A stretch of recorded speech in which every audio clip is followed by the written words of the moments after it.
Spring 1943. The Nazis were bracing for invasion. The Allies needed a breakthrough. Something bold, something brilliant. What they unleashed was a corpse. Not a soldier, not a spy. Just a dead man carrying a briefcase stuffed with lies. But those lies would fool Hitler himself and help turn the tide of World War II. This is the unbelievable true story of Operation Mincemeat. By 1943, the Allies had driven the Germans out of North Africa.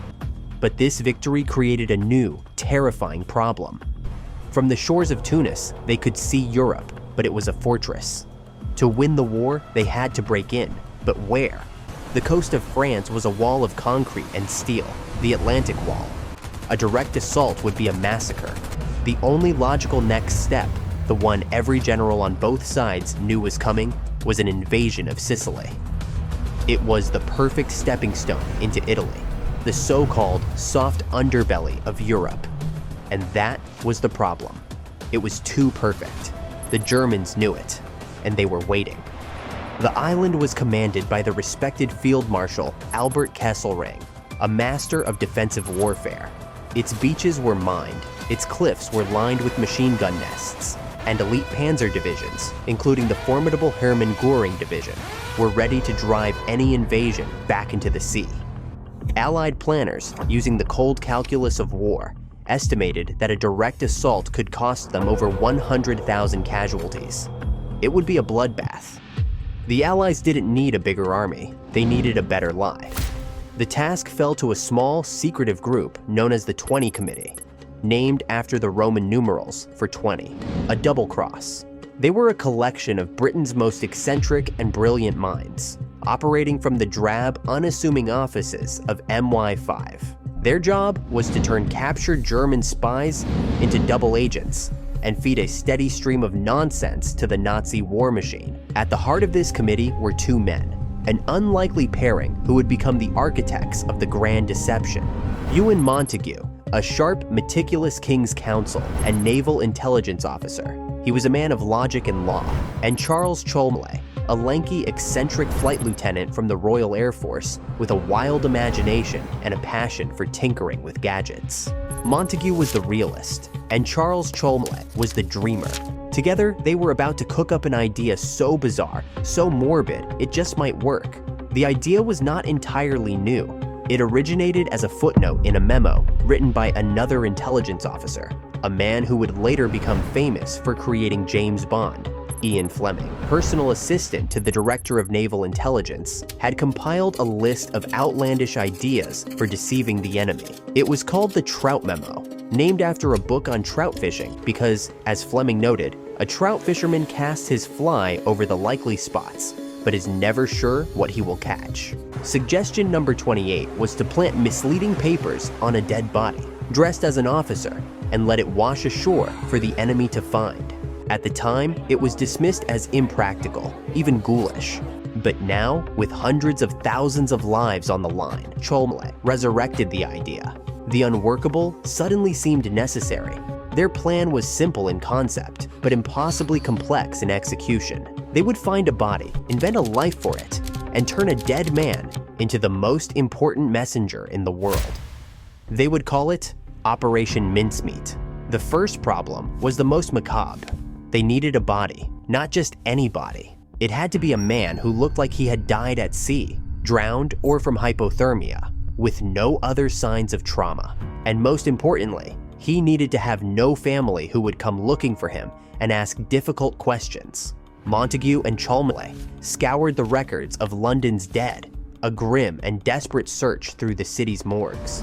They consulted with Sir Bernard Spilsbury, Britain's most celebrated pathologist, who warned them that most corpses would show obvious signs of their true cause of death. A man who died of a heart attack would have no water in his lungs.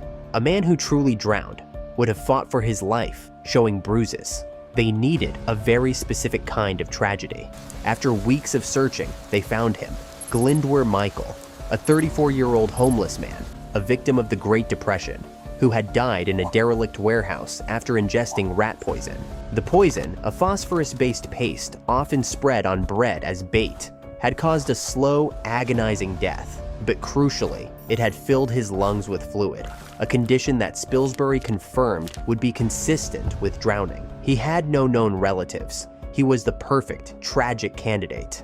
A man who had been invisible in life would become indispensable in death. They kept the body in cold storage at the Hackney mortuary, under the guise of waiting for relatives who would never appear. Next, they had to give this ghost a soul. They named him Captain, Acting Major William Martin of the Royal Marines. But a man is more than a name. He is the life he lives. And so, they began to build that life through the items they would plant in his pockets. This was the pocket litter, and it was here that the deception became art. They knew German intelligence would be meticulous, so they had to be even more so. They gave him an ID card using a photo of a handsome MI5 officer who resembled the deceased. They added ticket stubs from a London theater, but to make him feel real, they gave him problems. A stern letter from Lloyd's Bank demanding payment for an overdraft. A letter from his father expressing disapproval of his choice of fiancée. They even included a receipt for a diamond engagement ring. These weren't just props, they were character traits. And most importantly, they gave him a heart. They created a fiancée named Pam, complete with a photograph of an MI5 clerk and 2 passionate love letters filled with inside jokes and future plans. One even contained a loose eyelash for good luck, a touch of pure humanity designed to convince any spy that this was a real man. Finally, the centerpiece. A briefcase containing official-looking letters between 2 British generals. The letters were masterpieces of forgery, written on the correct stationery and signed with practiced hands. Tucked inside was the poison pill, a casual mention that while they were going to fake an attack on Sicily, the real targets were Greece and Sardinia. The lie was complete. Major Martin was no longer a corpse. He was a man in love, slightly in debt, and carrying the most important secrets of the war. The body was dressed in a full Royal Marines uniform, and his boots were scuffed to show wear. The entire team took turns wearing the ID card to give it a worn look. Once ready, Major Martin was sealed in a special steel canister packed with dry ice and labeled "Handle with Care Optical Instruments." On April 30th, 1943, the British submarine HMS Seraph surfaced in the dead of night off the coast of Huelva, Spain, a town chosen specifically because it was home to a ruthlessly efficient German spy. They gently lowered the body of Major Martin into the water. They recited Psalm 39, then pushed the briefcase in after him. The submarine submerged, leaving the ghost to its fate. Hours later, a Spanish fisherman found the body. The news traveled fast. The British, feigning panic, sent frantic telegrams demanding the return of the briefcase, which only made the Germans more desperate to see what was inside.